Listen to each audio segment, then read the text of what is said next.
pregnant wife flew to surprise her millionaire husband, but the sounds behind that door left her frozen.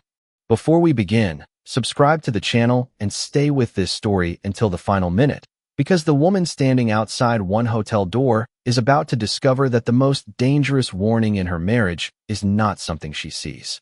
It is something she hears. And before the night is over, one careful decision will protect her unborn child, expose a powerful millionaire, and prove that truth becomes stronger when fear does not control the next move. Claire Whitmore had crossed the country carrying a gift for her husband.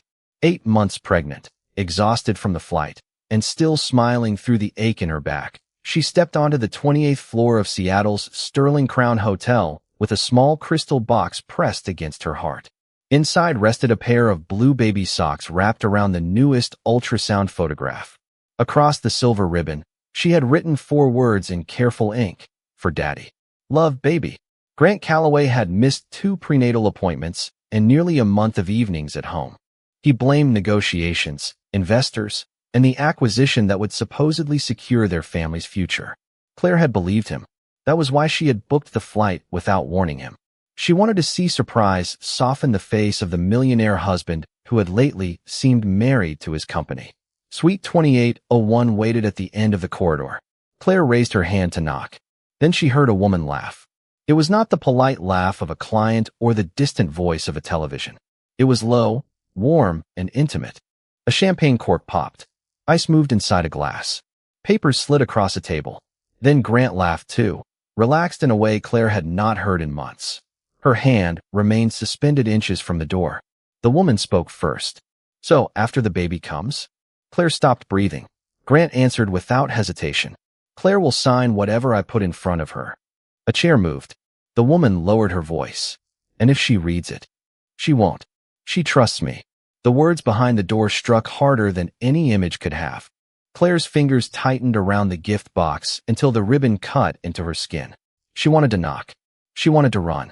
Instead, she stood frozen while the sounds inside changed from betrayal to calculation. What if she tries to leave Seattle with the child? The woman asked. Grant's reply came calm and certain. She isn't leaving with my son. The gift box slipped from Claire's hand and struck the marble. One tiny blue sock slid halfway beneath the suite door. Still, the conversation continued. Then came the sound that changed everything. A folder opening, a pen clicking, and the woman asking, "What about the mechanic?" Grant paused. "And the brakes?" she continued. His answer was quiet enough that Claire had to lean closer. "They've been taken care of." Every muscle in her body locked. The sounds behind that door left her frozen, not because she knew exactly what Grant meant, but because she did not. An affair could be confronted later. Documents could be reviewed by lawyers. But a reference to a mechanic, an accident, and brakes could not be treated like ordinary marital deception. Claire's thumb hovered over the recording icon on her phone. Then she stopped. Her years in forensic investigations had taught her that Washington law treated private conversations seriously, and secretly recording people behind a closed hotel door could damage the very case she might need to build. She opened a blank note instead. She typed the time, the suite number, the words she had personally heard, and the order in which she heard them. Then she stepped back into the visible hallway, called 911, and told the dispatcher only what she knew.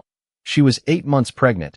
She had heard a possible threat involving a vehicle, and she feared her husband might approach when the door opened. At that moment, Claire still believed she had flown to Seattle to surprise Grant. She did not yet understand that the surprise waiting behind Suite 2801 was about to divide her life into everything she had trusted before that sound, and everything she would fight to protect after it. Every devastating truth begins with a decision that once felt completely innocent. 10 hours earlier, Claire Whitmore had still believed she was flying toward the happiest surprise of her marriage. Claire stood barefoot by the coffee machine, one hand resting beneath the gentle curve of her 8-month pregnant belly while the other wrapped around a mug that had already gone cold. Grant had been in Seattle for 23 days. 2 missed prenatal appointments. Countless promises. Just a few more days, he had whispered during last night's video call. "I promise I'll make it up to both of you." Both of you. His eyes had drifted briefly toward her stomach before another phone buzzed somewhere off-screen. "I have to go." The screen went dark. A sharp kick against her ribs made her smile. Easy there, little man, she whispered, gently rubbing her belly. We're going to surprise Daddy today. The baby's movement softened beneath her hand. Moments later, she drove herself to Fairfield Women's Medical Center for what was supposed to be another routine prenatal checkup. Someone is getting impatient, the doctor laughed as the monitor displayed a tiny foot pressing against Claire's womb. Claire laughed with her. He looks wonderful, Dr. Harper said warmly. Claire blinked away tears. So he's really okay? More than okay. The doctor handed her several printed ultrasound photographs. I think his father is going to love these.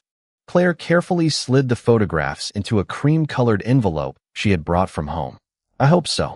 Dr. Harper noticed something in her voice. Grant still traveling? Claire nodded.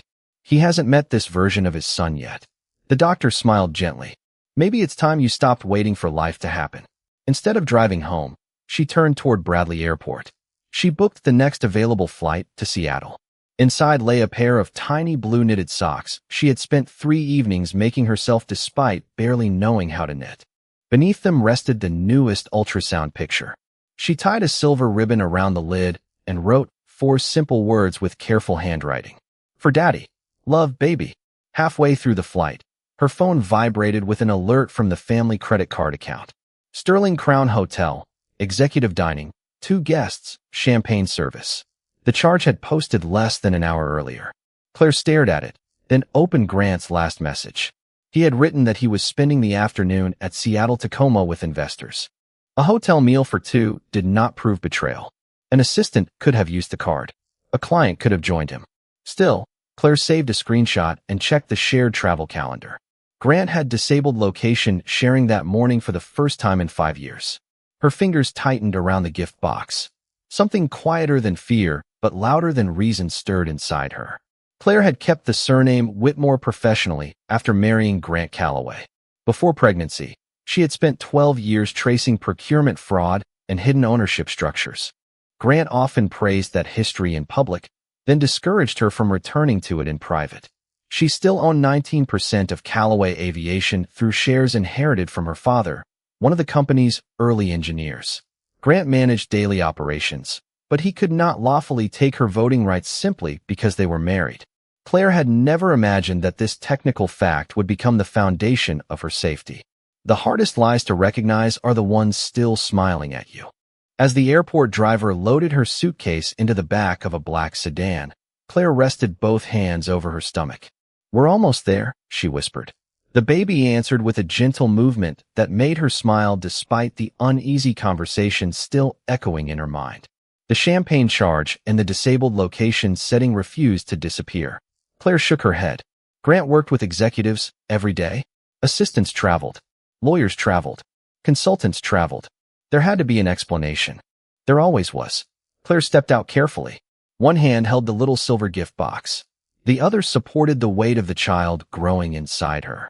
Inside the lobby, she approached the reception desk. Good afternoon, she said warmly. I'm here to surprise my husband, Grant Calloway. The receptionist's professional smile never faded. I'm sorry, ma'am. Her fingers moved quickly across the keyboard. I don't appear to have a guest registered under that name. Claire blinked. There must be a mistake. He should be staying in the executive suites. Another search. Another pause. I'm afraid I still don't see a reservation. Before Claire could respond, her eyes drifted through the massive front windows. Parked beside the entrance sat a midnight blue Rolls-Royce carrying the unmistakable silver emblem of Calloway Aviation. Grant's personal car. He was here. Claire turned back toward the receptionist. Could you check under a corporate reservation? I'm sorry. Company policy doesn't allow me to disclose guest information. She reached into her purse and dialed Grant's number. He answered on the 3rd ring. Hey, sweetheart. Claire smiled despite herself. Guess where I am? Grant chuckled. Home. No. She looked directly at his car outside the hotel entrance. Try again. There was a tiny pause. So where are you? Claire waited. I thought you were in Seattle. I am. What are you doing? Grant didn't hesitate. I'm actually heading into Seattle-Tacoma right now. Claire's heartbeat slowed. She stared silently through the glass. His Rolls-Royce remained exactly where it had been. I've got investors flying in, he continued. Probably another few hours before I get back to the hotel. Hotel. He had just admitted he was staying there. Seconds earlier, the receptionist had insisted he wasn't registered. Claire forced herself to sound cheerful. Okay, I'll call you tonight. I love you. I love you too. The line disconnected. Claire lowered the phone slowly. As she stood near the grand staircase, an older concierge approached. His silver name tag read Martin Hale. Ms. Whitmore. Claire looked surprised. She had kept her professional surname after marrying Grant Calloway, a fact society columns frequently confused. Martin explained that he had assisted them during the previous year's charity gala. Claire showed him the executive hospitality credential issued to Calloway aviation directors. Her name and photograph appeared on the active account because she owned 19% of the company and served on its audit committee. Martin verified the credential with the hotel's corporate services manager. He did not reveal Grant's registration or room number.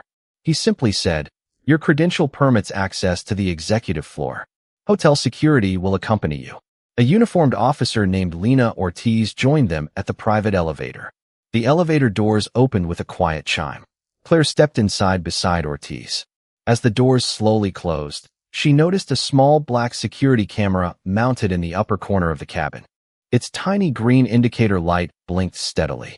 Without fully understanding why, she looked carefully at the identification sticker beneath the lens. Camera E28. She memorized it instinctively. When the elevator stopped on the 28th floor, Ortiz remained near the elevator while Claire walked toward the corporate hospitality suite printed on her credential, 2801. Just before she reached it, a woman's laughter floated through the polished wood. Ortiz reminded Claire that the hotel could not confirm who was inside the suite and that the officer would remain in the corridor. Claire agreed. She was not there to search a room or seize property. She intended to knock, hand Grant the gift, and leave if he was occupied. The rules felt overly formal until she heard the laughter.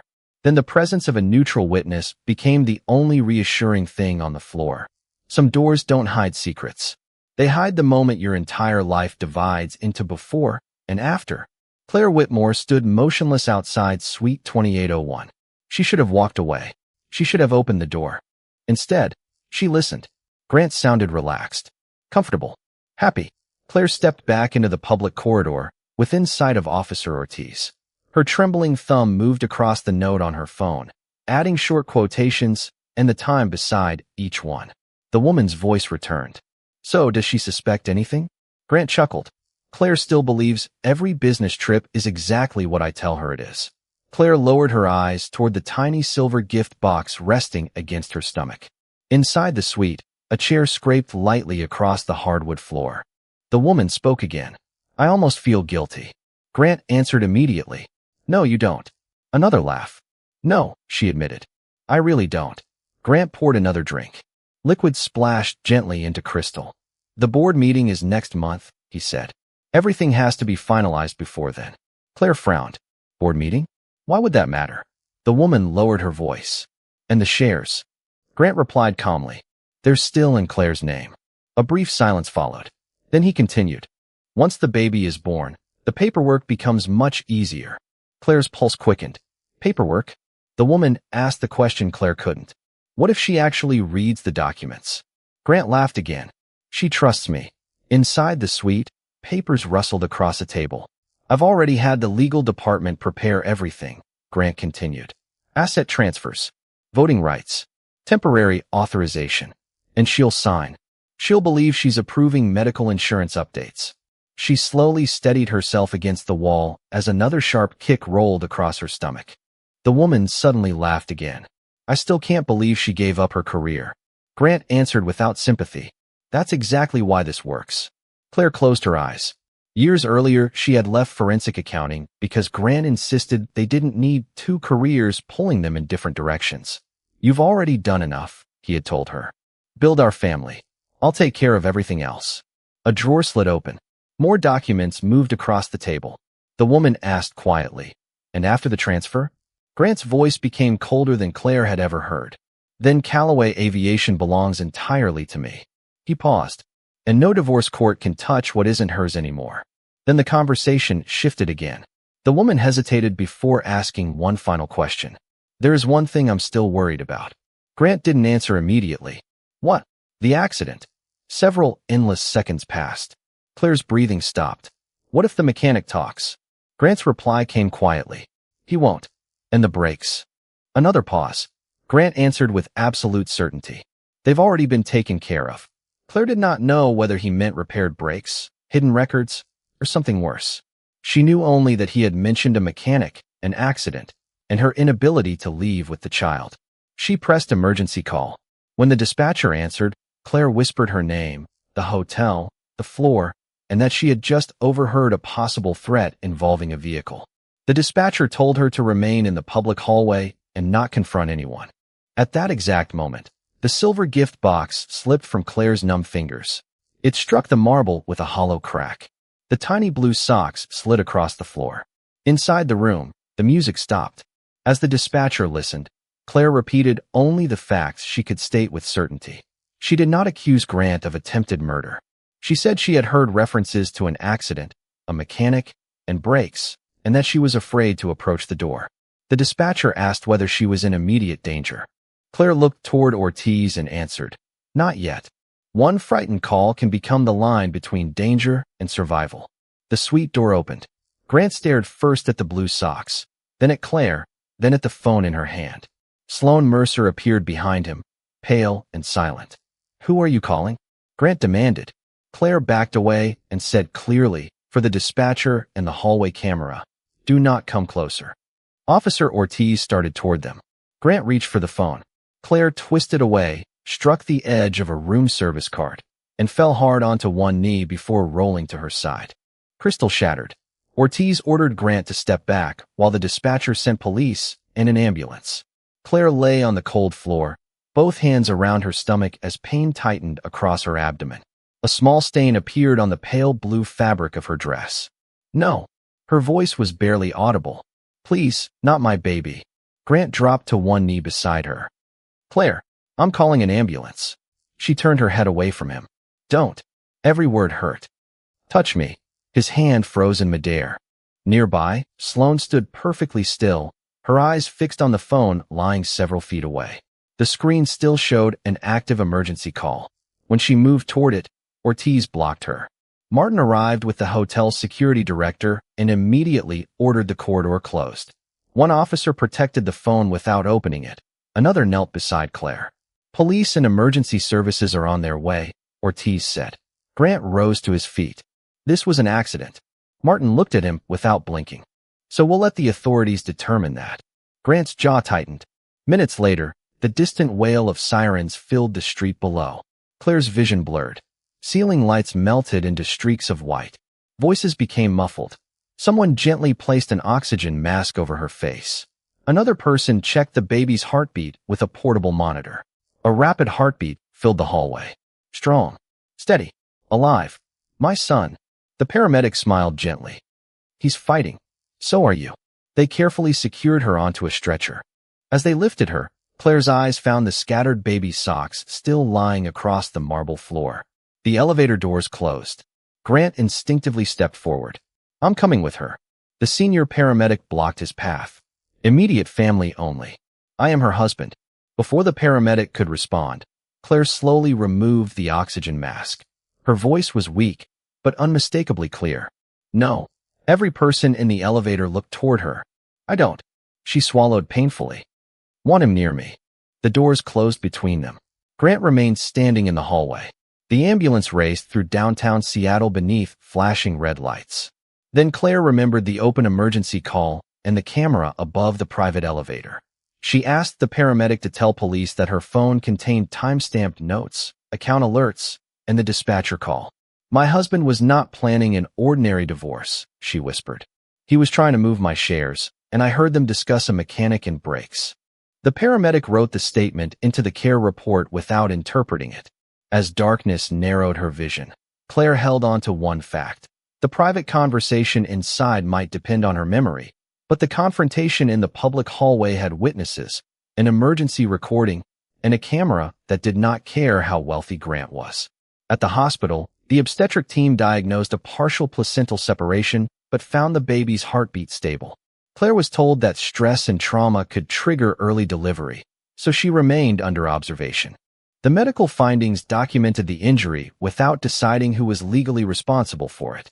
The truth rarely arrives all at once. It waits quietly for someone brave enough to collect every broken piece. The operating room doors closed behind Claire Whitmore with a metallic thud. Inside the waiting area, Grant Calloway paced with Claire's blood on one cuff. He called a hotel executive and demanded access to the hallway footage. The executive refused. Because an emergency call, an injury, and a police response were involved, the hotel had already activated its incident protocol. Martin, still at the Sterling Crown, directed the security team to preserve camera E28, the elevator logs, the keycard records, and the unedited corridor video. He created 2 verified copies, sealed the original system export, and documented every person who handled it. Seattle police delivered a written preservation request before the night ended. Grant's request to erase the footage was entered in the hotel's incident log and reported to investigators. Back inside the emergency department, surgeons worked quickly to stabilize Claire and protect the baby. Finally, a physician stepped into the waiting room. Grant rushed forward. "Doctor, the baby is stable." Grant released a breath he hadn't realized he was holding. "And Claire? She suffered significant trauma from the fall." The doctor studied Grant carefully. "She's conscious now, but she's under observation." "Can I see her?" The physician hesitated. "Only briefly." Inside the dimly lit recovery room, monitors beeped with steady rhythm. Claire looked impossibly pale against the white hospital sheets.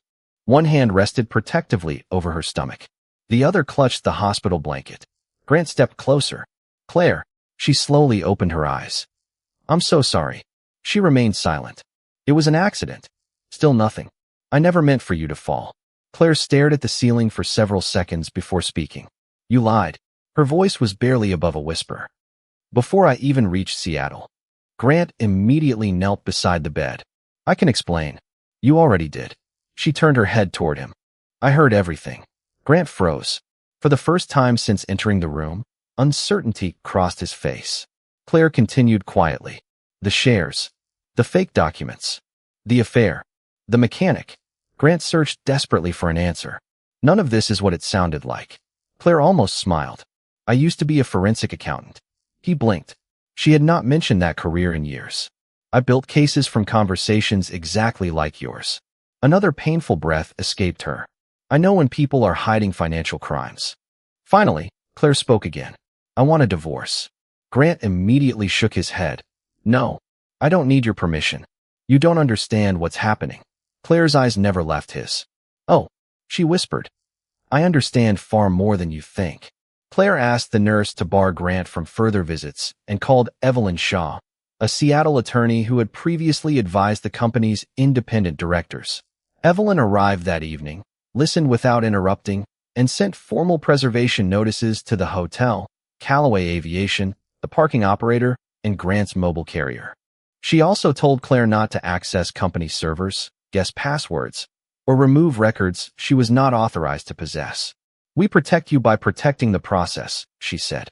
3 days later, after Seattle police had taken Claire's statement and a judge had approved the first search orders, Evelyn returned with a visitor. He introduced himself as Ethan Cole, a special agent with IRS criminal investigation assigned to a joint federal financial fraud task force. He did not promise an arrest or call Claire's notes a conviction.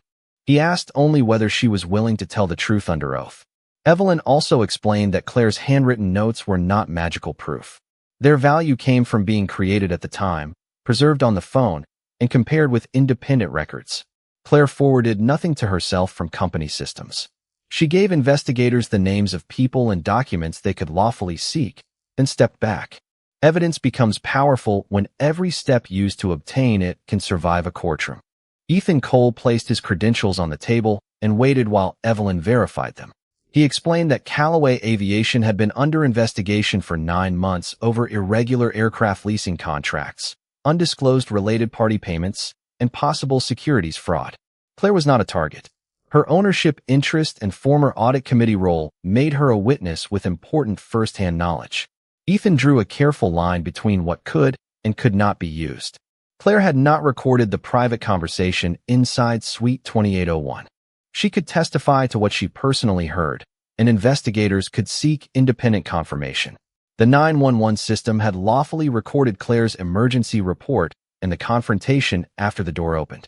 Camera E28 contained video without private suite audio. Officer Ortiz, Martin, the paramedics, and hotel employees had each given separate statements. The value of the case would come from corroboration, not one dramatic recording.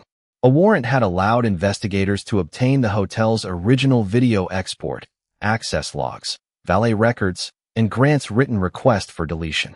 Another order preserved relevant company email and financial records without giving Claire access to material outside her authority. The footage showed Grant reaching toward Claire's phone after she told him not to approach. It showed her retreating, striking the cart, and falling. It did not prove he intended to injure her. Ethan refused to exaggerate. Facts are strong enough when we leave them exactly as they are, he said. The financial records were more direct. Draft agreements labeled as medical and family planning documents contained voting proxies, stock transfer language, and authority over accounts held in Claire's name.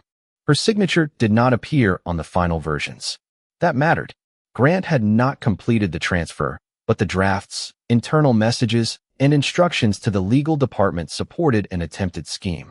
Investigators had also found messages in which Grant told an executive to describe the papers as routine insurance updates. Claire asked about the mechanic and the brakes. Ethan answered carefully. Grant's vehicle had developed a documented brake warning 2 weeks earlier.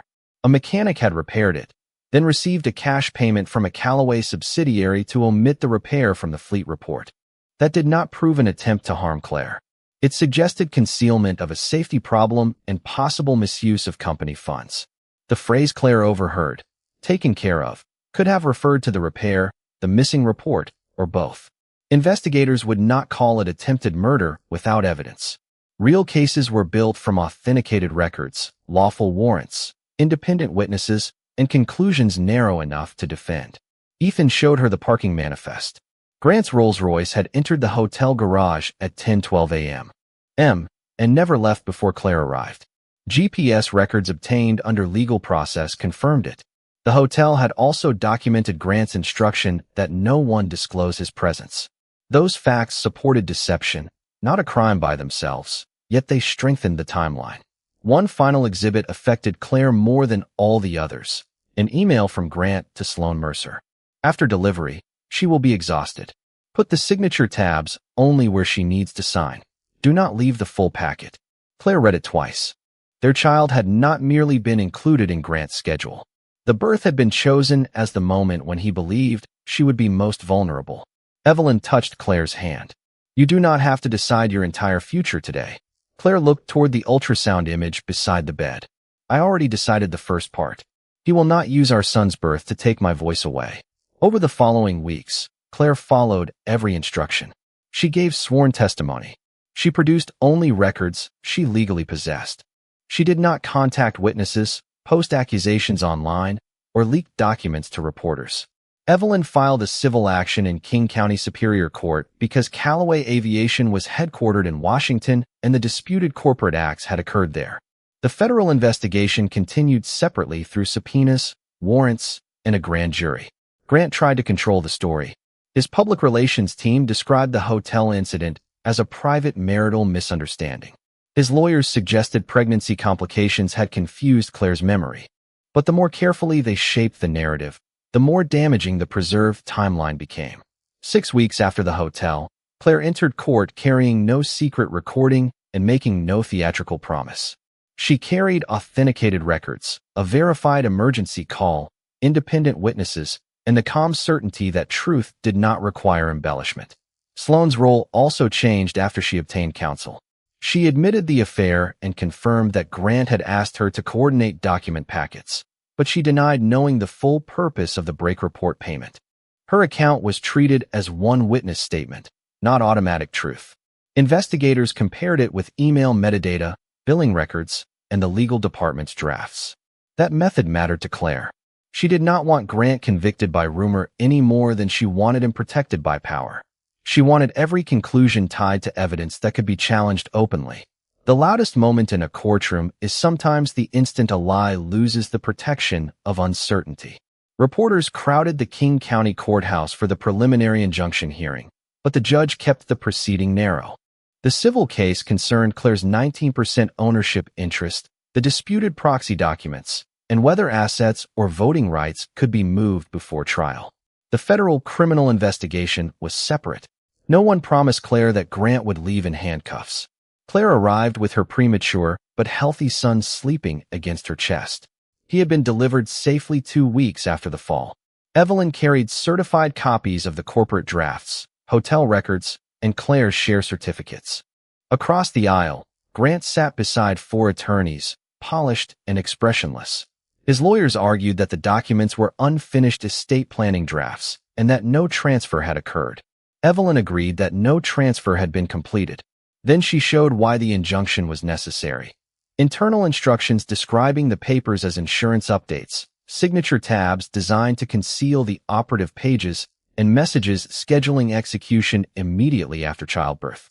The judge also reviewed evidence that Grant had tried to obtain and erase hotel footage after the injury. That conduct did not prove every allegation, but it raised a serious risk that records and assets could disappear. Officer Ortiz testified about the hallway confrontation. Martin explained the hotel's preservation process and authenticated camera E28. The 911 custodian authenticated the emergency call. On the recording, Claire could be heard identifying herself, reporting a possible threat, and telling Grant not to approach. Grant's voice demanded to know whom she had called. Then came the crash, Ortiz's command, and Grant saying, "Get that phone away from her." The recording did not capture the earlier sweet conversation, and Evelyn never claimed it did. When Claire took the stand, she described only what she had personally seen and heard. She admitted where she was uncertain. She could not say what Grant meant by "the brakes have been taken care of." She could say he had discussed a mechanic, an accident, her shares, and documents he expected her to sign after delivery. Her precision made the testimony stronger.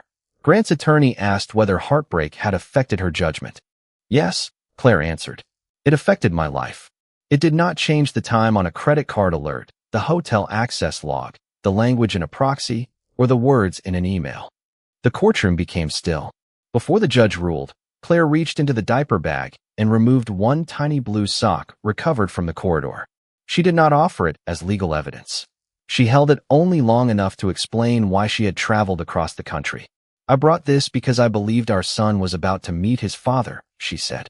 "I am not asking the court to punish my husband for betraying me. I am asking the court to prevent him from using our son's birth to take property and authority that belong to me." The judge granted a temporary injunction. Grant could not transfer Claire's shares, alter voting rights, destroy records, or move specified corporate assets outside ordinary business without notice to the court. An independent monitor would supervise preservation. The ruling was not a final verdict, and the judge said so clearly. Outside the courtroom, reporters shouted questions. Claire declined to discuss the federal case. She had taken only a few steps when Ethan approached Evelyn and quietly displayed a copy of a federal arrest warrant. A grand jury had returned a sealed indictment that morning on charges unrelated to the judge's civil ruling, including securities fraud, wire fraud, obstruction, and conspiracy. Agents arrested Grant in a courthouse conference room away from Claire and the baby. There was no performance for the cameras, only procedure. Months later, Grant pleaded not guilty while the cases moved through court. Claire obtained temporary primary custody, and any contact with the baby occurred under a family court plan based on safety assessments, not as punishment for financial allegations. Calloway Aviation entered independent compliance supervision. Sloan cooperated through counsel. The mechanic admitted falsifying the fleet report, but denied any plan to cause an accident. Investigators treated the claim according to the evidence rather than the most frightening interpretation. Claire eventually returned to forensic accounting as an advisor to nonprofit organizations fighting elder and investor fraud. She kept the blue socks in a box beside her son's first photograph. They no longer represented the surprise she had planned for Grant. They represented the moment she stopped confusing trust with surrender. One winter morning, she carried her son through a quiet park after a supervised visit with his father. Grant had looked older, stripped of the confidence that once filled every room. He asked whether the boy would someday know that he loved him. Claire adjusted the blanket around the sleeping child.